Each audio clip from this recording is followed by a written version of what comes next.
Coming up on Dub Zone, the Phoenix goes back-to-back against a high-flying Raw. Western substitutes first touch sends Sydney FC tumbling down the ladder, and a late cracker from victory spoils the party at the Sam Kerr Football Centre.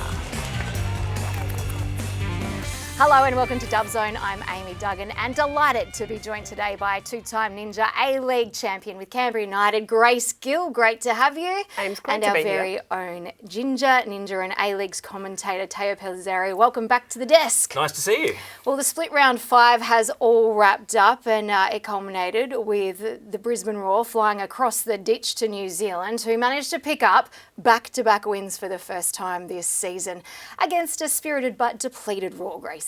Yeah, and this was a great result for Wellington. They started the season pretty slow, were struggling to get results, were struggling to capitalise on their chances, but Raw a little underdone, missing their Matildas, and Wellington at home, this Paul Temple side, have shown some really promising sides across the start of the season, just haven't been able to piece it all together. But on this occasion, this game, Tayo, they did exactly that. We flagged that it would be a battle of two fairly similar coaches in style. To gift the opening goal from a giveaway playing out from the back is one thing, but Wellington, they showed remarkable fight and tenacity in this game to stick to their style and ultimately win the game, not least because Brisbane were very creative and very dangerous, but you mentioned that Matilda's quality. I didn't think they'd miss Sean Fryer and Tamika Yallop as much as they did. There's a reason they're the only team in the league that has two Matildas outfielders, and it showed in this game. Yeah, it did. And it was a really evenly contested match. Goals aside, the actual percentages of possession shots was square across the board. So it was really a couple of little nervy moments, a couple of errors that led to the result, but nonetheless can't take it away from Paul Temple. And it can't take it away from Annalie Longo, who of course got a brace in this one, with the final score being 2-1 to Wellington. Let's talk about Annalie for a second, because a bit of a rough start to the season for her. She's missed the last couple of games, but comes back into this one, snitches this, offside potentially questionable, but puts it away. She really was the driving force behind this win, Grace. Yeah, and I think for someone like Annalie, it's her experience, and this younger Wellington side has needed someone who will take the game on their shoulders, get the bit between their teeth, and she's got that sort of level of aggression, that international experience, and leading her side. At 33, she's a leader of this team, 3 Olympics under her belt, plenty of experience, but she just looks to be enjoying her football, Tayo, so important. And the groundswell of good feeling around club football in New Zealand is apparent. It's happening in the A-League men's with the 2 New Zealand derbies we've seen so far, and it is being passed on to the A-League women's as well. There's real belief in this team. We did say that they needed a bit more consistency, a potential winning streak going now, and so I think there's some belief that if they can take care of business at home, finals are not too big of a stretch for this team. Well, it was their first win at home this season, and they'll be happy for the points. Brisbane might welcome Tamika Yallop and Sean Fryer back into the fold next week, but they will be missing their 28-year-old Bulgarian import. Not good news. Not at all, and we saw Evie Popodanova pull up with a hammy injury, and the moment she pulled up, you could tell it was a hamstring. And that's really disappointing for Brisbane, because she's been a player who is aggressive, she's physical, she gets stuck into everything, sort of integrated her spot into this Brisbane Raw squad really well, and pretty upsetting scenes. You knew exactly what she'd done. In terms of replacements, obviously Fryer comes back to a wing, Yallop into midfield, so they've got to make a decision on Emily Pringle, who had been coming off the bench. I like the idea of Grace Kualamu starting for this team, though. Very different personality and character to Popodanova in terms of she's very languid and calm, but a very natural sort of finisher. Almost has Mary Fowler-esque sort of tendencies with how she moves and her shooting ability. So that excites me to see how she potentially comes into this team. Raw must be wondering who they are, though. I mean, they've lost to Canberra and Wellington. They've beaten Sydney. They've absolutely smashed Western Sydney Wanderers and Perth. But the inconsistency is something we flagged pre-season. They're still working out who they are as this season continues. Yeah, and at their very best, they've looked extraordinary. And Tamika Yallop, to my eye, has really led the charge in that. She's in season best form, career best form, and without her, I think that was felt against Wellington. And they also, of course, that mistake that Annalie Longo pounced on for the first of Wellington's goals. Let's check in with Annalie Longo. This is her post-match reaction after grabbing a double. I think we spoke heavily about creating more opportunities in front of goal, and I think today it was about, obviously we had to defensively be hard, but we said we needed to kind of be more proactive, we needed to get more bodies in the box, we needed to take our chances and get more shots, and I think we've showed that. I think defensively we were excellent today. Obviously win was a huge factor, but 3 points, back-to-back wins for us, and they're a very good side, they're top of the table, so a very good win for us. Yeah, it was a very good win, and always great to have the little yellow corner in their corner for that one. A bit of fan support is what Sydney FC needs right now. They went down 2-1 to Western United at Tarneet. Windy conditions, Teo, but to see Sydney tumble like this, it's a scary concept. It's a bit of a surprise because Sydney had been saying, take us on trust, round 5 and 6 we'll hit our straps. Well, this was round 5, and Grace, I didn't see a team hitting their straps. If anything, I see a team that's still tinkering and still looking for a winning combination. Yeah, it certainly feels like with Ante Juric's side, they haven't found that settled starting 11. We see a lot of changes, which is not like Ante. We know that he's really superstitious around how he likes to play, and when something goes well, he'll stick with it. Things aren't going well, so we're seeing all sorts of changes, positional, personnel and formation as well. Great moment for Amber Luchtmeyer here, 17 years old, scoring her first goal. All 3 goals in this game were scored by Sydney-siders, Carly Johnson being a former Sydney FC player, no less. And, Sydney FC, that was into the wind in the second half. You mentioned the conditions. They just didn't make the most of the first half when they had the wind at their backs. There's something special, though, for players about stepping up against their old club and managing to put one away. It's just got that extra little bit of spice to it, Gracie. Well, it's a little bit sweeter, isn't it? And sometimes you see players with a really subdued celebration. They know respectfully, I won't celebrate. And other times they just go for it. So it's a Carly Johnson moment. was pretty happy. Hold back on the respect part. The only person I'm sad is not here today is Teresa Polias, because she has been banging on about Sydney FC and what they're going to do this season, and has miraculously found herself sick today. She called me and she said, you've got to come on, Grace. Sydney have lost, I can't possibly face up again. You can't be there. This one did look set to be played out as a 1-1 draw until quite late, I think the 88th minute. And you're the commentator on this game, Teo, and you called it beautifully. You said Chiara Di Domizio is coming off the bench, she needs to do something special, and that's exactly what she did. I mean, think about the circumstances as a 4th or even a 5th choice striker. Chloe Lagazzo injured, Catherine Zimmerman injured, Sandra Ibarguen injured. That's just to get you onto the bench. You get thrown on with 2 minutes to do something, and she scores with her first touch. I don't think it's an exaggeration to say that if you're a player that's just fighting to get into the league, Chiara Di Domizio is 23. This isn't a teenage player that's on the way up. This is someone who has played her whole NPL career dreaming of moments like this. This could be the difference between being out of the league in 10 to 15 games and having a 100-game career. And it's just exciting to see a player who has had to do it the hard way, wait for the door to open, and then only needs 1 touch of the ball to make the most of it. It literally was her first touch in the 88th minute to put that header away. Of course, Sydney have continued to play roulette almost with their players this season. The changes have been consistent. This week we saw it in between the sticks. I liked what Talia Franco did in this game, though. I think the opportunity for her to play, there were definitely prying eyes from other clubs trying to get her potentially to move in order for more opportunity. That save at close range was brilliant, Grace. But she was in the young Matildas, deputising to Chloe Lincoln, and it was great to see perhaps the future of goalkeeping in this country at opposite ends of the pitch. Well, going head-to-head, but for Talia Franco, 19 years old, she had to make 4 saves across the course of this game. To sit on the bench and to really bide her time against what has been a difficult start to the season for Sydney FC. I think the move made sense. For me, I can see why that change had been made. A tough game for her to come into, but I think she will keep her spot going into the coming weeks. 19 years old, only her 3rd game, so I don't think we get too nitpicky here. This is someone who has a great frame, great reach, and clearly from that save, great reflexes as well. So I think a long-term prospect and a good one for Sydney. Yeah, and Western are bringing through some great players as well, but let's talk about Sydney and where they find themselves on the ladder, because after this loss, they dropped down to 10th. I cannot, Teo, remember the last time that Sydney wasn't in the top 4. They've never missed the finals. It's as simple as that. Every year there was a top 4, they were there. Ever since we went to a top 6 last season, they've been there. They have never missed. They always find a way to click eventually, Grace. Is there something different this season? Because Millie Farrow didn't play. Shay Connors had chances, didn't take them. They obviously lost Hannah Lowry to an ACL. The team is still very much scratching for what is its best 11 and best combination. Yeah, we've spoken so much about the loss of Courtney Vine, Jada Wyman, Charlotte McLean, but I think at the moment what Sydney don't have is a recognised goal scorer, a scorer who's going to get double digits across the course of the season, and they're trying to share that around at the moment, but no one's stepped into that charge and said, yep, I'm really going to take this position and carry it for the team. And that's the part that Ante Juric is having a few headaches around at the moment, and we can see that in the personnel changes week in, week out. Well, plenty happening in football. We're going to take a break now and see what's cooking on socials with Narlene Masto, thanks to Ninja.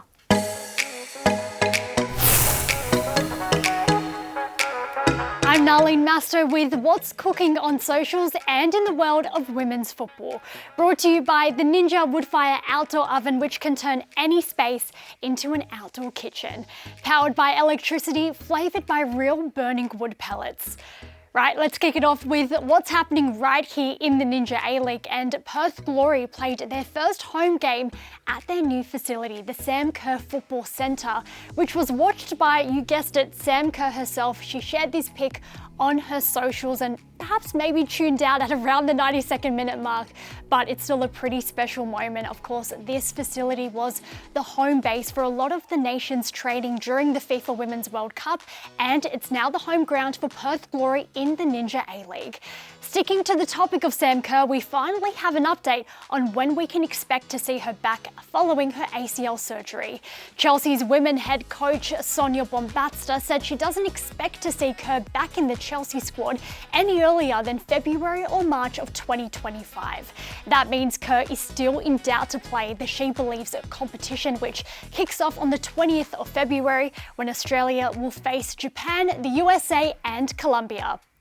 And finally, the Matildas wrapped up 2024 in style with a 6-0 thumping against Chinese Taipei, and we saw a host of Ninja A-League stars make their debut, and one of them was 19-year-old Chloe Lincoln, who came off the bench and replaced Mackenzie Arnold. Now, what made this moment so much more special was her family's wholesome reaction in the stands when she came on and actually became the first shot stopper to make her Matildas debut since Tegan Micah last did so in 2021. Now, my question back to the Dub Zone panel is, which Ninja A-League star impressed you the most for the Matildas?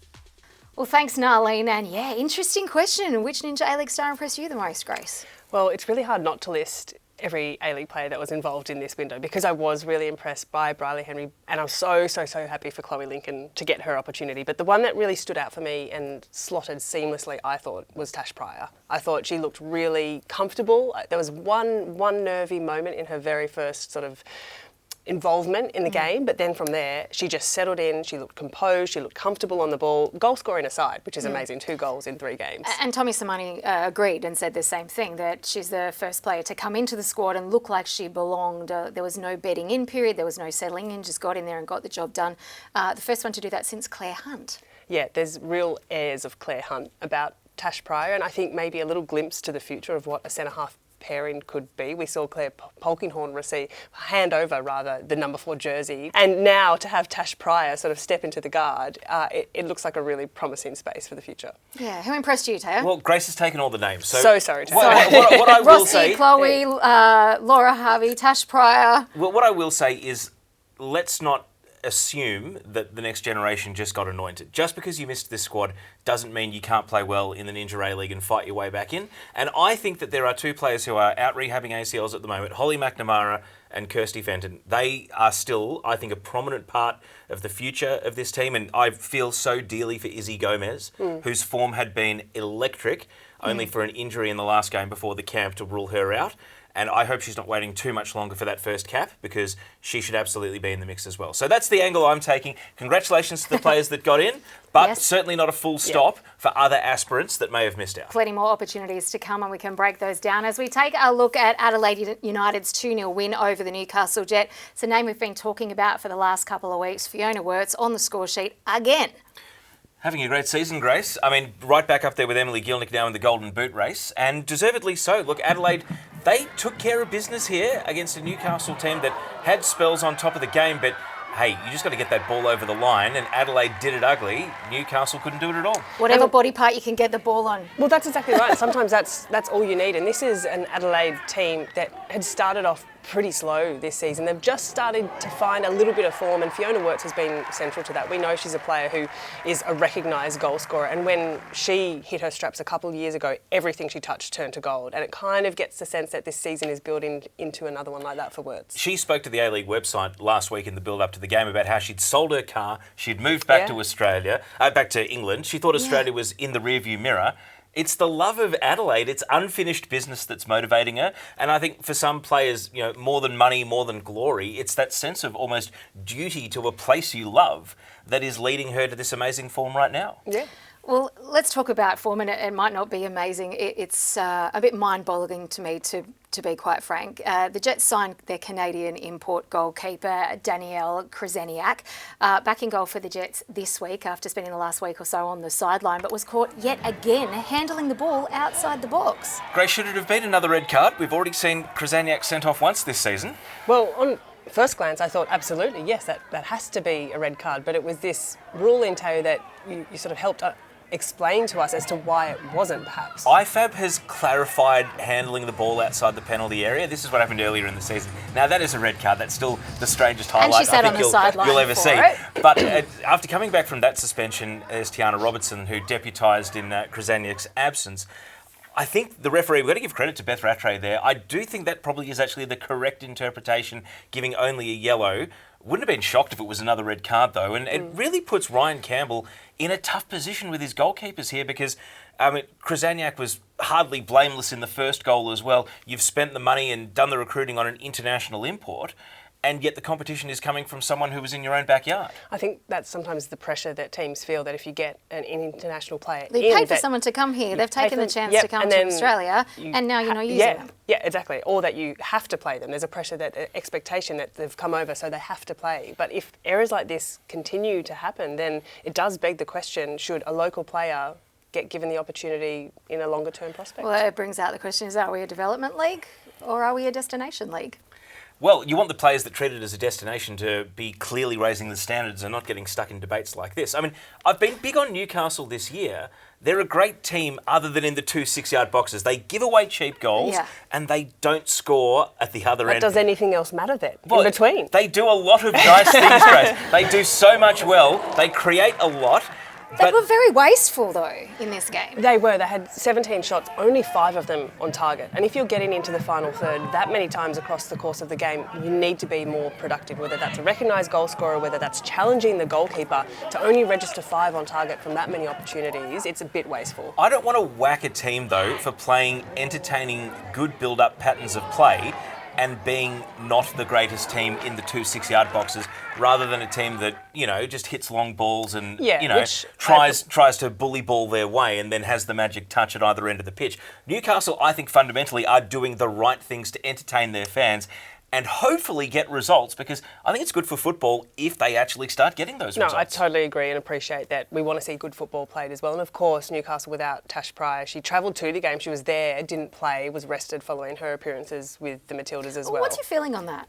If you feel good enough as a player, fit enough and well enough and recovered enough to get back out there, should we be putting them back on the field 24 hours after an international? Well, I think there's a bit of player welfare chat here, because this was a Saturday night game where Tash Pryor played a full game and then travelled on the Sunday morning. I don't think it would have been the right decision for her to play that game, even if she felt okay. And I ran into her at the airport and she said, I'm pretty tired. And understandably so. It was a warm night down in Geelong. And by contrast, Matilda McNamara, unused sub, did play. Yep. Chloe Lincoln, substitute appearance. Not the longest trip from Geelong to Tarneit. Didn't have to obviously take a flight, so could play the full 90 for Western United. Look, I think when you've had the injury history of Tash Pryor and the fact that she is now on this really exciting trajectory towards more Matilda's appearances, you have to be risk averse, and unfortunately, feel like she's going to be a staple of the future. Well, it's unfortunate for Newcastle that she wasn't there, but I think the long-term benefit will be hopefully they have her fit for the whole season. Well, there was another great headline we had to look forward to on the weekend. It was the first game at the Sam Kerr Football Centre. Perth Glory. This one actually looked like we were going to play donuts 0-0, and it was going to be, a happy celebration. But it was Alana Murphy that put pay to that party. It would have been, I think, a bit anticlimactic if we'd opened the Sam Football Centre without a goal. So at least Alana Murphy can write her name into the history books, Grace, as the first player to score, and a very good goal at that, at this new venue. in the 92nd minute, no less. And Alana Murphy, we know she's got that in her locker. How many times over the course of the A-League have we seen her hit a long-range strike? And she's got that. She's technical, and it broke the hearts of Perth Glory. A couple of milestone things to talk, not just the Sam Kerr Football Centre, but Sam Kerr was also posted online watching the first game to be played at her namesake stadium, which is really wonderful. And another milestone racked up, and that was Casey Dumont playing her 150th match. I felt like this has taken a while to get there, Teo, with a little break in the middle. Yeah, I mean, Casey Dumont's had an ACL in her past. She's had some pretty tough injury times, and also at some stages not been the first choice at her club, but a very durable goalkeeper now. 150 games, first goalkeeper to reach the milestone, Grace. And again, someone who was there in year one when you only got 8 games a season. So in future, we're going to see other goalkeepers pass 150, 200, 250. But Casey's done it in an era where this number was really hard to get to. Yeah, it was. And I think it's a really nice recognition of what Casey's contributed to the game. 150 appearances. And every team she's gone to, she's stood up in big moments like that, the penalty save across the course of the history of our league. She has those moments. So for her to do it again, although not getting the result exactly that she would have liked, but still a really due recognition. Well, you mentioned the penalty save, and that came because, well, Rachel Lowe didn't probably do enough with this chance that we're about to see. But I think, Grace, you might be able to speak about how hard it is to score penalties over in Perth. Okay, I see what's going on here. Oh, well, so this is an absolute stitch-up. Grace, get Teresa back on. So this is stoppage time of a grand final. Yeah. Canberra's got a 2-goal buffer. Ash Sykes here has won a penalty off Shalina Zadorsky, who's now in the WSL. And, look, straight off the bench now, what were you thinking as you took this penalty? Well, what I was thinking up against the future-to-be Minister of Defence was that I'd go the same way that I went against Melbourne Victory that got us into the grand final as part of the semi-final. Obviously, Macca had done her homework, and credit to her. This one sticks in my mind, so thanks for bringing it back up, this traumatic experience. They blew the final whistle right there, so everyone's celebrating. They're charging off the bench. And I've not forgotten the moment for the rest of my life. Cheers, guys. You're welcome, Grace. Yeah. Great to be here. Should we take a look at the round 6 fixtures then, or what's coming up on the Ninja A-League this weekend? Because it will be a big weekend. We've got 3 double headers as well, but we will start on Friday night, kick-off 7 p.m. With Victory hosting Wellington, followed by Western Sydney Wanderers at Combank. This is one of those double headers, 10 to 5, coming away on 10 Play and Paramount Plus. And Brisbane Roar and Mariners. This is the match of the round for sure, Teo. Mariners back from a weekend off. They'll be looking to prove a point. And a big milestone for Princess Beanie as Sydney takes on Newcastle. She'll break Teresa Polias' games record for Sydney FC. And with Mary Stanich Floody picking up a couple of gongs this week. I think best goal of the month and best player of the month, perhaps Canberra, will be hoping to pick up all 3 points, and we'll round out quite a late kickoff there if you're watching on the box. Perth Glory and Adelaide United. A couple of streaks, Grace. Which one is more likely to be beaten? Wellington's record away in Victoria against all 3 Melbourne teams: 0 wins, 0 draws, 7 losses. They've never even got a draw away in Victoria. Or Newcastle against Sydney. Sydney unbeaten in 12. They've won their last 10 in a row against the Jets going back to November 2017. So which streak do you think is more likely to end this weekend? I'm going to call the Sydney FC Newcastle game, and I think that streak will end. So I think Newcastle will get the result. Really? Okay, I would have picked... It's a big shout. I would have picked Wellington. I reckon Sydney FC, this might be their get-right game, given that they'll be back under the pump this week. Well, let's take a look at the ladder then, shall we, and find out where we see ourselves. Melbourne City still sitting pretty on top after 5 rounds with that 6+ goal difference. Melbourne Victory chasing following that last gasp win on the weekend. Western Sydney is still having lots of trouble at the bottom, and Perth Glory a bit of work to do as well, but Sydney sitting in 10th is still, it's mind-blowing really to see that. And you can see there just how important that game between Brisbane and the Central Coast Mariners is. Big test for both teams. I think we'll learn a lot. Brisbane's still trying to work out who they are. Maybe they'll know a lot more after this weekend. It will be a massive weekend with 3 double headers as well. Make sure you jump on and grab your tickets and head to a ground near you. Or of course, you can watch the matches on 10 Play and Paramount Plus. I'm Amy Duggan. Happy to be joined by Teo today and Grace Gill. Thank you so much both for your analytics and your time, and of course the laughs. Grace as well, much appreciated. We'll see you guys next week. Enjoy your footballing weekend.